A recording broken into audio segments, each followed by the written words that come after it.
అందరికీ praise lord. యేసయ్య నామానికి మహిమ కలుగును గాక. మీ అందరికీ నా ప్రత్యేకమైన వందనాలు.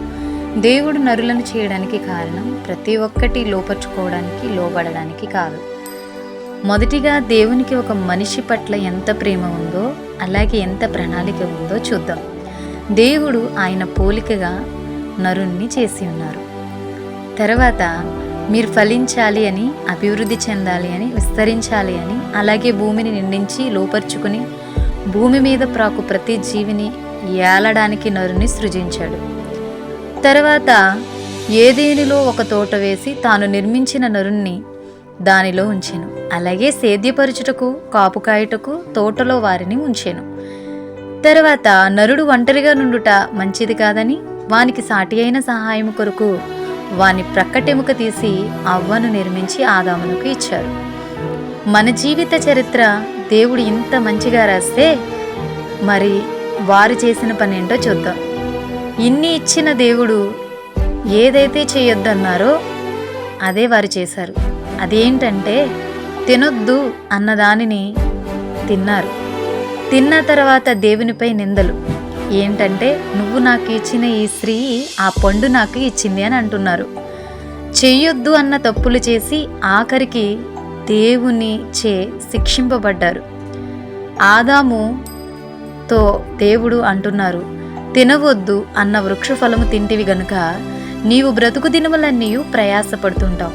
అలాగే అవ్వని చూసి నీ గర్భవేదన మిక్కిలి హెచ్చించదనని చెప్పి నమ్మకత్వాన్ని కోల్పోయిన వారిద్దరినీ కూడా తోటలో నుంచి బయటకు పంపివేశారు.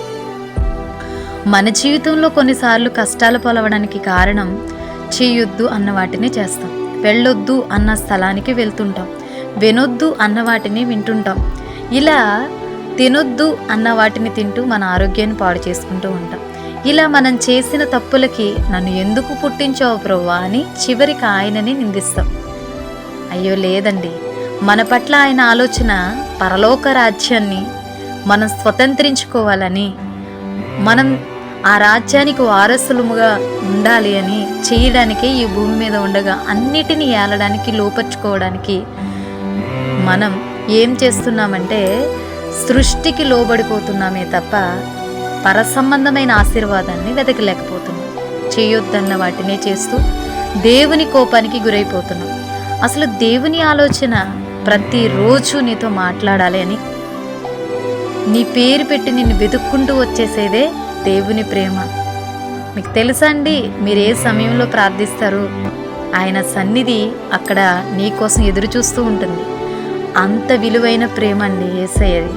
అంతగా నిన్ను ప్రేమించే దేవుని ఎదుట నమ్మకత్వాన్ని కోల్పోయి మన హృదయంలో నుంచి ఆయన్ను బయటికి వెళ్ళిపోయే పరిస్థితులు మనమే తెచ్చుకుంటున్నాం.